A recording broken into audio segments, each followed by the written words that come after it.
ప్రభునందు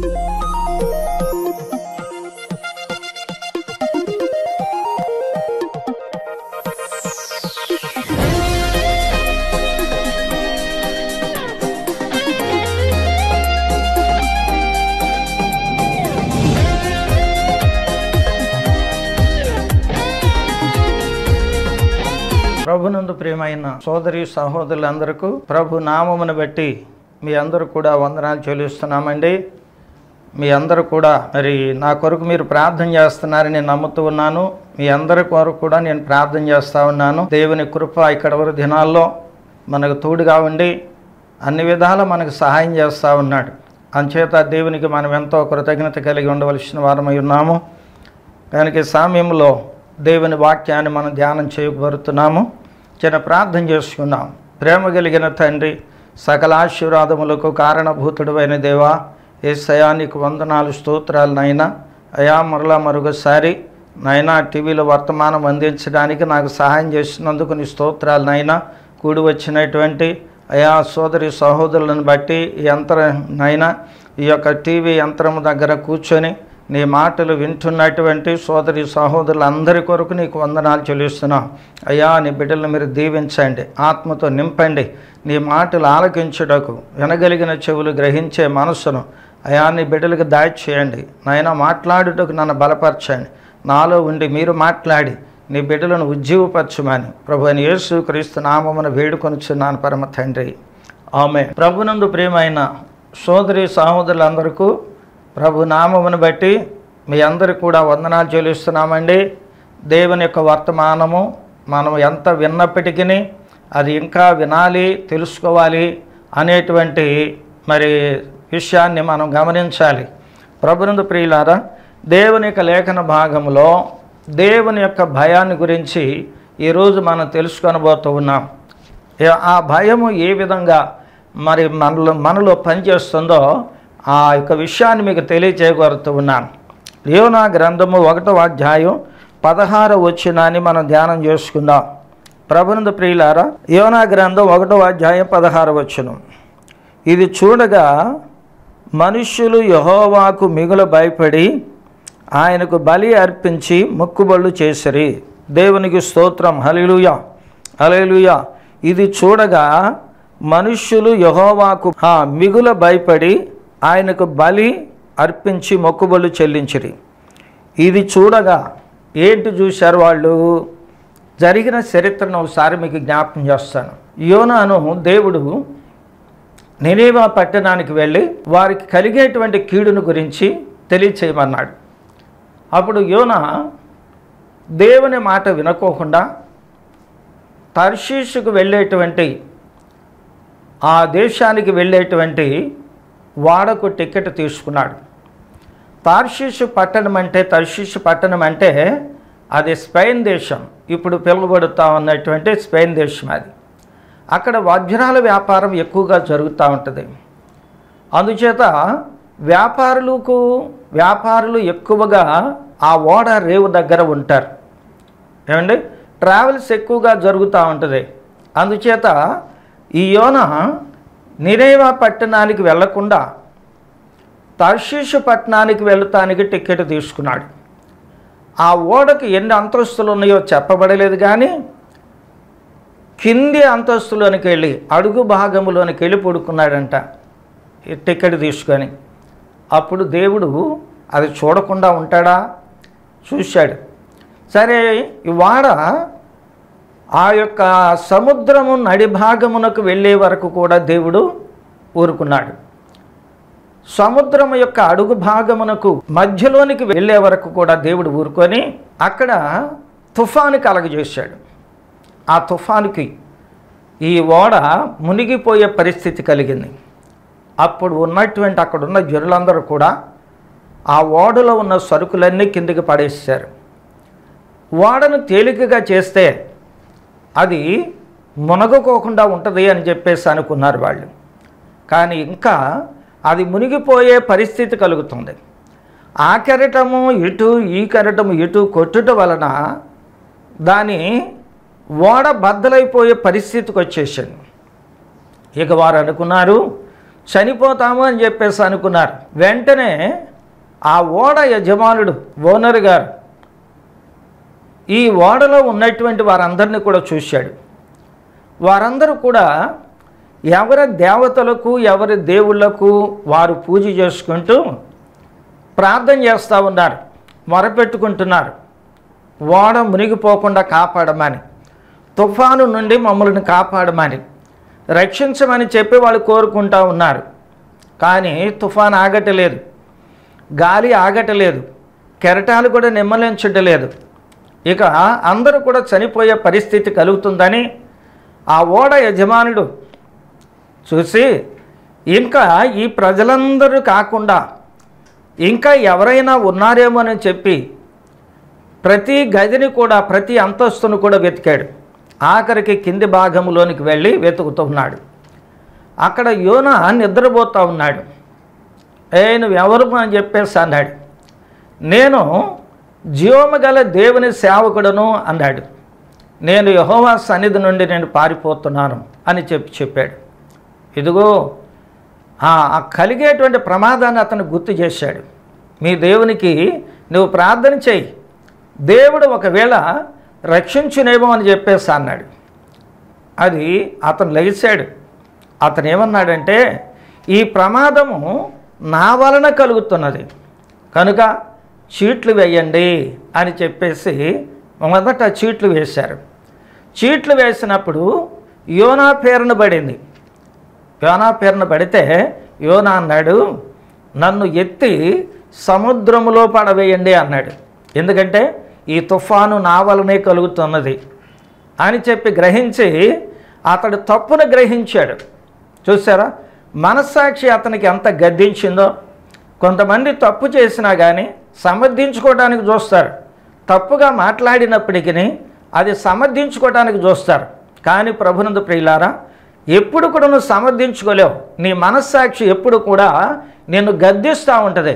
నువ్వు తప్పు చేసావు, నువ్వు చేసేది తప్పు, నువ్వు వెళ్ళేటువంటి మార్గం తప్పు అని చెప్పి నీ మనస్సాక్షి గద్దిస్తూ ఉంటుంది. అలాగే యోనాను కూడా గద్దించింది. అతడు వెంటనే వారికి చెప్పాడు, నాకు ఏం చేయాలి అని చెప్పేసి అంటే వాళ్ళు అన్నారు, యోనా పేరున చీటీ పడింది కనుక అతడు అన్నాడు, నన్ను ఎత్తి సముద్రంలో పడవేయండి అన్నాడు. ఆ సముద్రంలో పడవేశారు. అప్పుడు తుఫాన్ ఆగిపోయింది, కెరటాలు ఆగిపోయినాయి. ఆ యొక్క ఆ ఓడ నెమ్మలించింది. ప్రభునందు ప్రియులారా, అటువంటి పరిస్థితుల్లో ఇది దేవుని చిత్తము అని చెప్పేసి వారు దీన్ని చేశారు. దేవుడే దాని చిత్త ప్రకారంగా చేశాడు అని చెప్పి వారు గ్రహించారు. అప్పుడు ఈ మనుష్యులను బట్టి ఈ మనుష్యుని బట్టి మనలను మనము లయము చేసుకుందుము గాక అని చెప్పి, అంటే మనలను బట్టి మనం నాశనం చేసుకుండా ఉండటానికి నిర్దోషినని చంపితిరన్న నేరము మా మీద మోపకుందువు గాక అని చెప్పి అని యెహోవాకు మనవి చేశారంట. ఏమనంటే, దేవుడా ఇదిగో ఇతన్ని దోషం మా మీదకి రాని మాకు అని చెప్పి, ఇది నీ చిత్తమని చెప్పేసి అనుకుని వాళ్ళు ఏం చేశారంటే ఆయన ఎత్తి సముద్రంలో పడవేశారంట. అప్పుడు అక్కడ ఉన్నటువంటి జనులందరూ కూడా చూశారంట.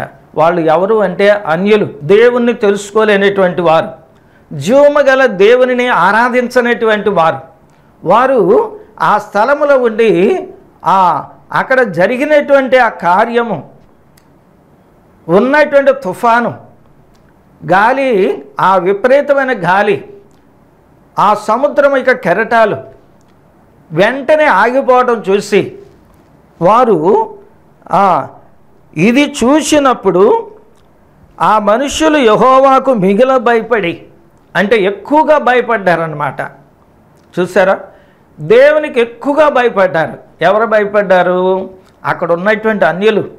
ప్రభునందు ప్రియులారా, అన్యులు ఒక్కొక్కసారి వారు హృదయపూర్వకముగా దేవుణ్ణి కనుక నమ్మారు అంటే వారు దేవుణ్ణి పూర్ణ హృదయంతో ఆరాధిస్తారు.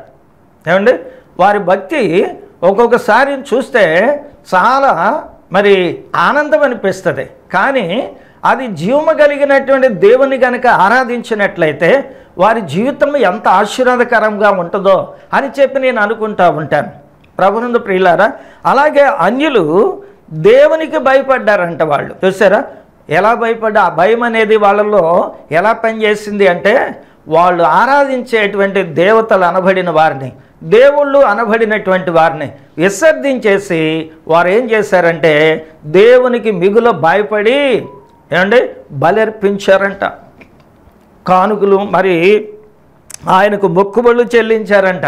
అంటే దీని అర్థం ఏమిటంటే, దేవునికి భయపడినందువలన వాళ్ళు నిజ దేవుని తెలుసుకొని దేవుణ్ణి ఆరాధించారు, జీవముగల దేవునిని ఆరాధించారు.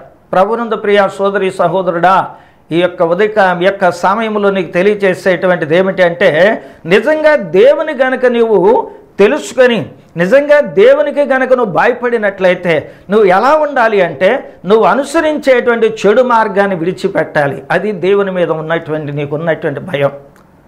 చెడు మాట్లాడటం అనేటువంటిది విసర్జించాలి, చెడు ప్రవర్తన విసర్జించాలి.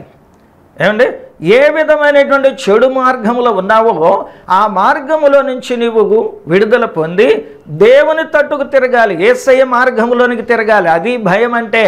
చాలామంది భయం అంటే వాళ్ళు ఎలా అనుకుంటారంటే, ఏమండి, కుర్చీ మీద నుంచి దిగి కింద కూర్చుంటే అమ్మో ఇది భయం, నాకు భయపడ్డాడు అని చెప్పేసి అనుకుంటాడు చూసే వ్యక్తి.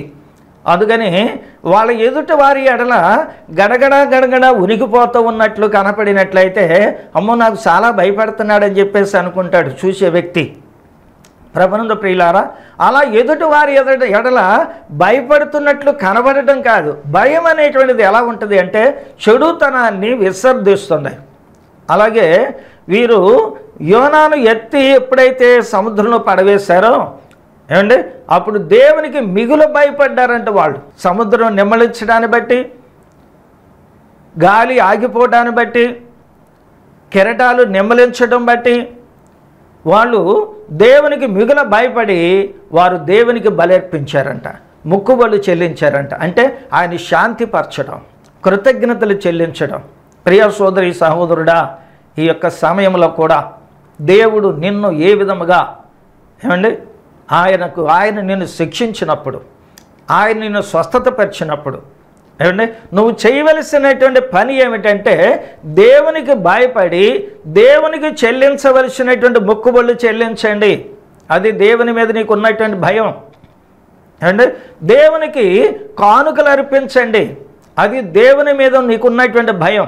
ఎందుకంటే కానుక నీకు ఎన్నోసార్లు దేవుడు నీకు మేలు చేస్తే, దేవుడు నిన్ను స్వస్థతపరిస్తే, దేవుడు నిన్ను ఎన్నో బాధల నుండి కష్టంలో నుండి విడుదల కలగజేస్తే, లేక నిన్ను ఆశీర్వదిస్తే, నిన్ను దీవిస్తే ఏమండి ఏ విధంగా కూడా దేవునికి ఇస్తానన్నటువంటివి ఇవ్వకుండా ఆగిపోతూ ఉంటాం, ఇవ్వకోకుండా వాటిని మానేస్తూ ఉంటాం.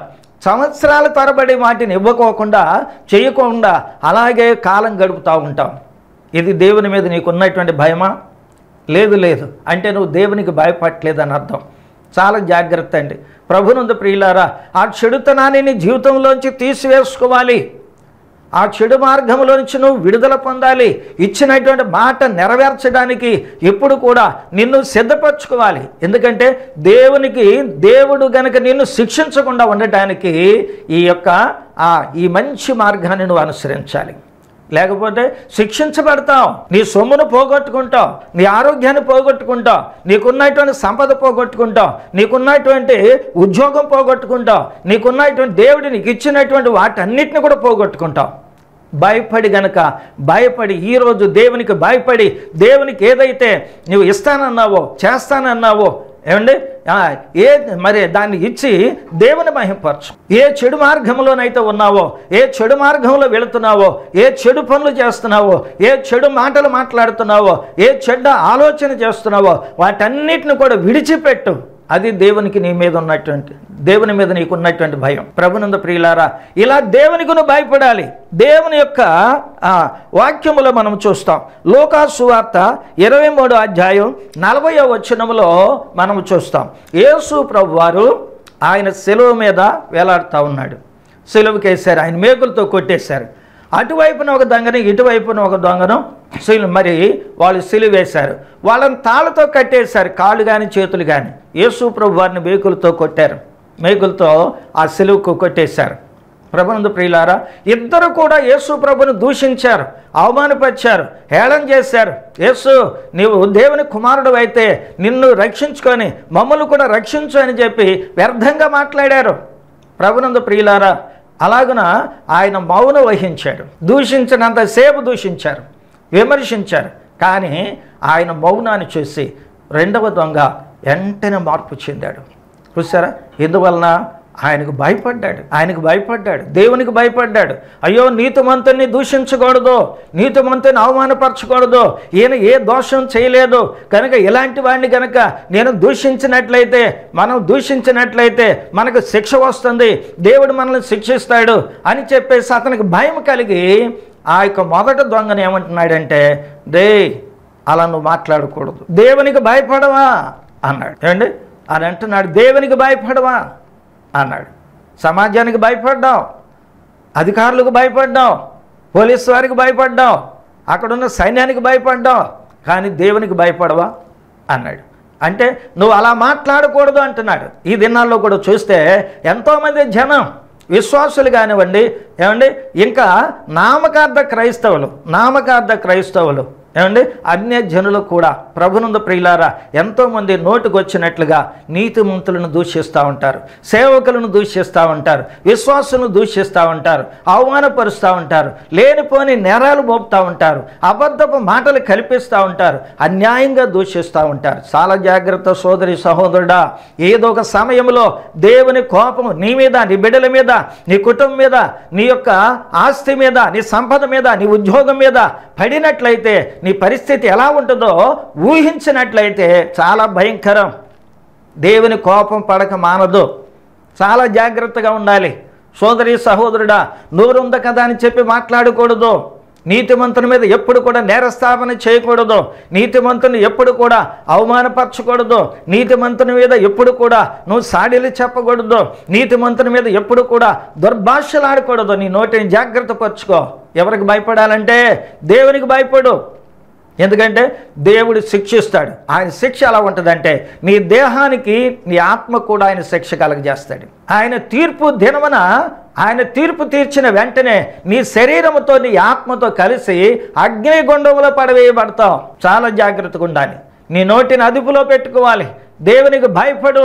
ప్రభునందు ప్రియులారా, నీ భర్తను దూషిస్తూ ఉంటావు, నీ భార్యను దూషిస్తూ ఉంటావు, నీ పిల్లలను దూషిస్తూ ఉంటావు, నీ పిల్లలను అనేక మందిని అవమానపరుస్తూ ఉంటావు, అనేక మందిని శాపనార్థం పెడతా ఉంటావు, లేనిపోని నేరాలు మోపుతూ ఉంటావు. ప్రభునందు ప్రియులారా, ఇవన్నీ మాట్లాడేటప్పుడు నన్ను దేవుడు చూస్తున్నాడని చెప్పేసి నువ్వు అనుకోవట్లా.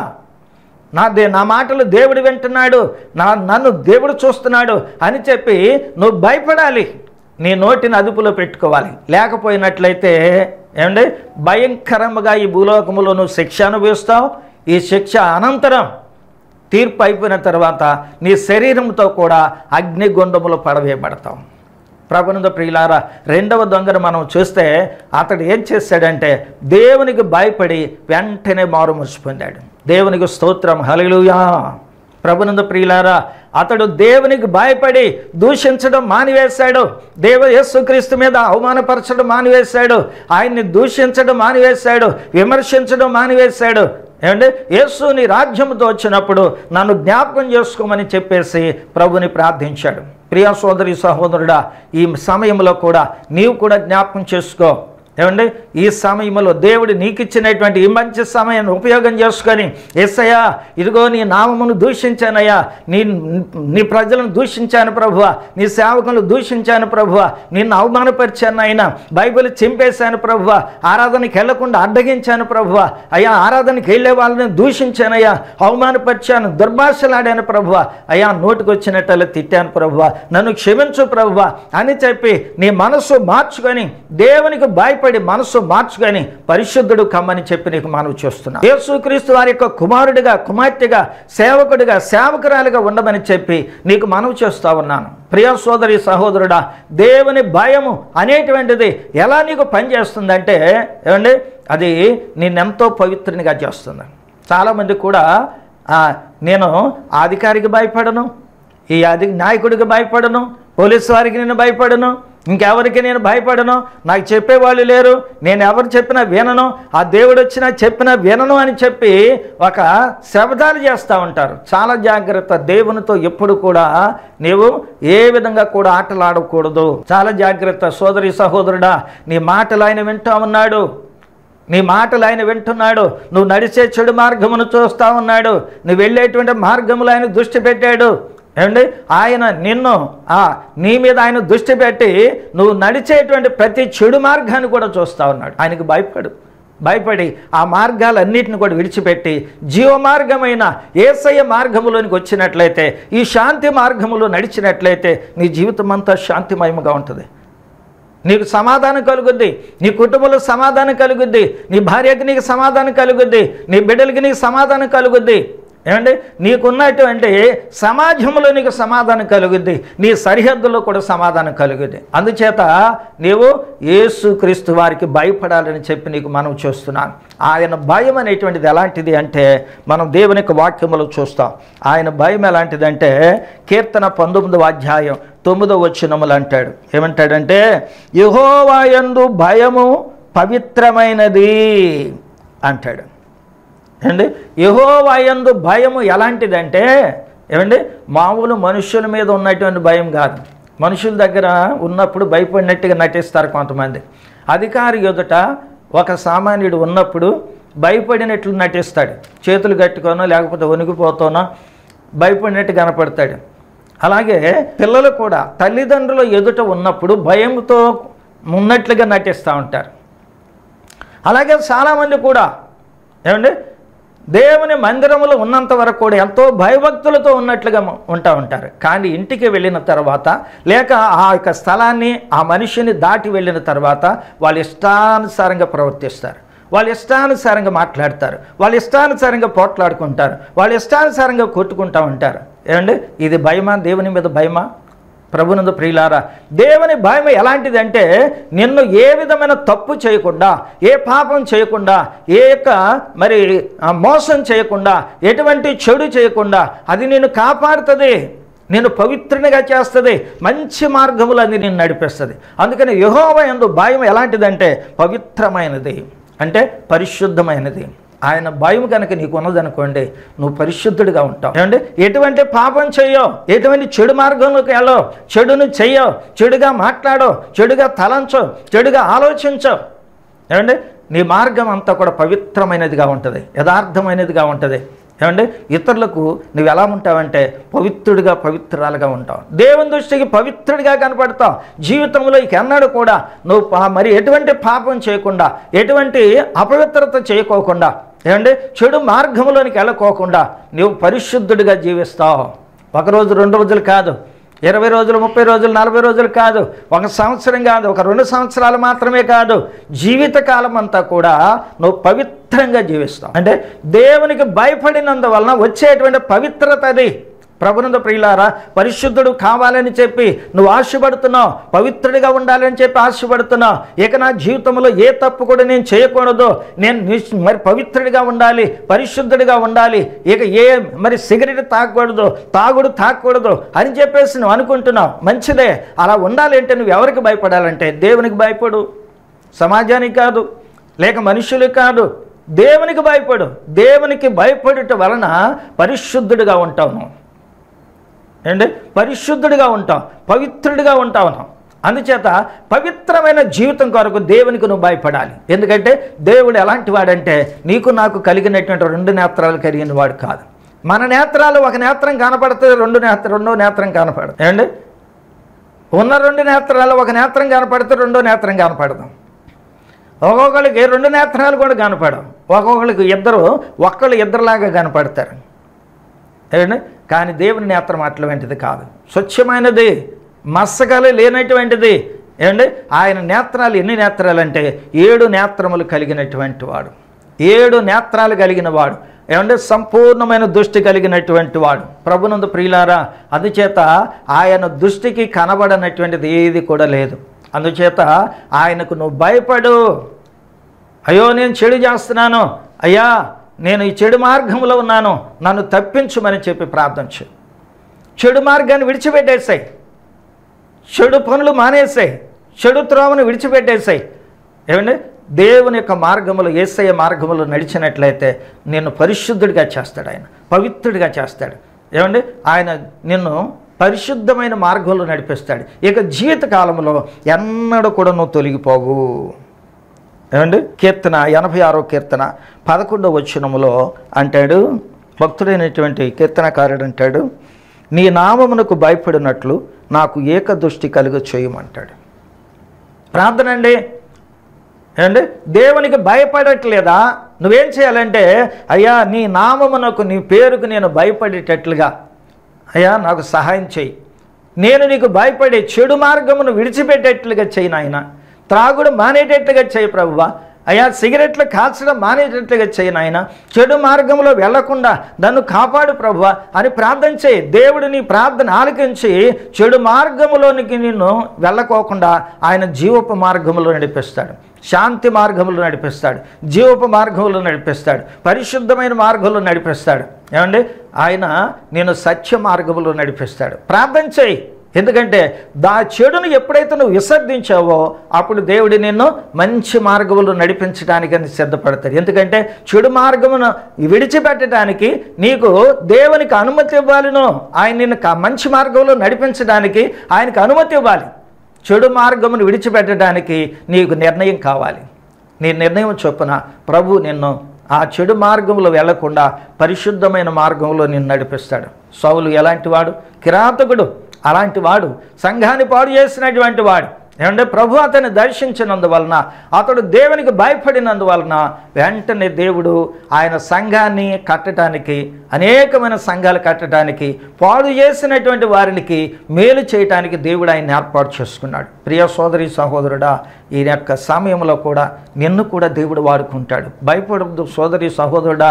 నువ్వెంత బలహీనురాలువైనా, ఎంత పాపివైనా, ఎంత నరహంతుడివైనా, ఎంత చెడు మార్గంలో నడిచినా భయపడొద్దు. యేసు క్రీస్తు నందు విశ్వాసం ఉంచి ఆయనకు భయపడి, ప్రభువా ఈ పాపం నుంచి, చెడు నుంచి నన్ను విడిపించి నా జీవితకాలం అంతా నీకు భయపడి జీవించడం నేర్పించు ప్రభువా అని చెప్పి నువ్వు ప్రార్థన చేస్తే ప్రభు నిన్ను మంచి మార్గంలో నడిపిస్తాడు, పరిశుద్ధమైన మార్గంలో నడిపిస్తాడు. ఇక జీవితకాలంలో ఎప్పుడు కూడా నువ్వు తప్పులు చేయవు. ఏమండి, ఎటువంటి చెడు చేయవు. అలాగుంటానికి పరిశుద్ధాత్మ దేవుడు మనందరికీ కూడా సహాయం చేయునుగాక. ఆమేన్.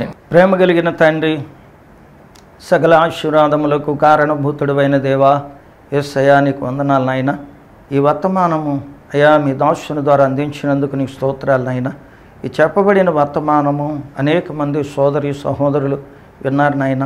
వారందరూ కూడా నీకు భయపడి పవిత్రంగా జీవించినట్లుగా ఆశీర్వదించండి. యెహోవా యందు భయము పవిత్రంగా ఉంచబడుతుందని నీ వాక్యం సెలవిస్తున్నాయన. అలాగున బిడ్డలను పవిత్రులుగా చేయండి. అన్యజనులను అనేక మందిని రక్షించండి. అనేక మంది నీకు భయపడి అయ్యా నీకు కానుకలను నాయన, అర్పణలను, మొక్కుబళ్లను చెల్లించి వారిగా చేయి నాయన.